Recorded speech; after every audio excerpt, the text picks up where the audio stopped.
if people want to have an initiative for a public library of the future, they must confront these freedom issues.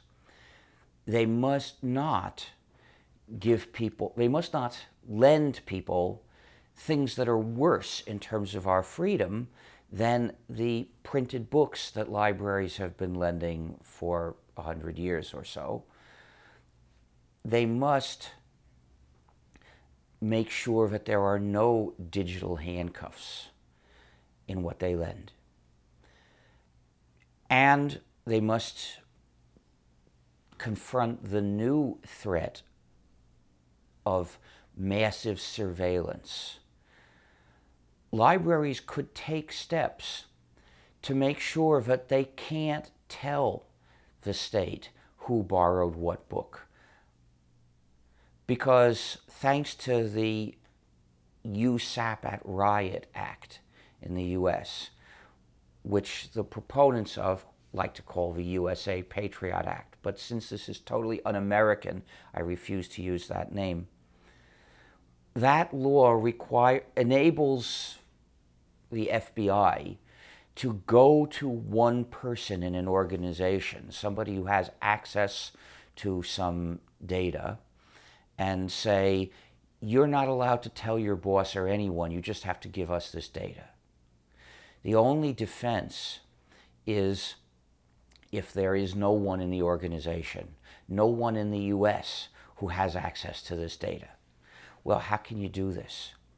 Suppose you send the information to some organization in another country, which says, if the book becomes overdue more than 5 days, we will tell you who borrowed it.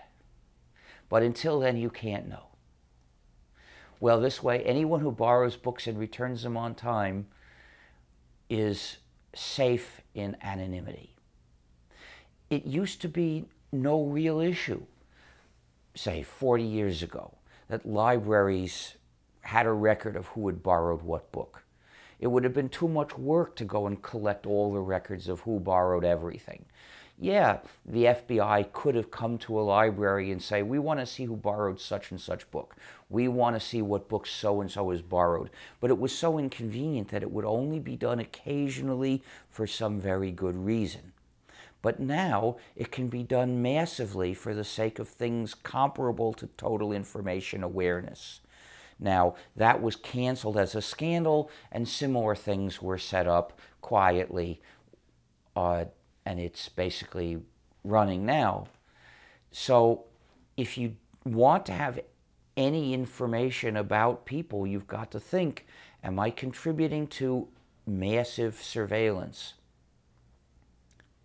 Now, I set out to think, if you're keeping your records in a computer, what could you possibly do so that they won't be available to you until a certain date?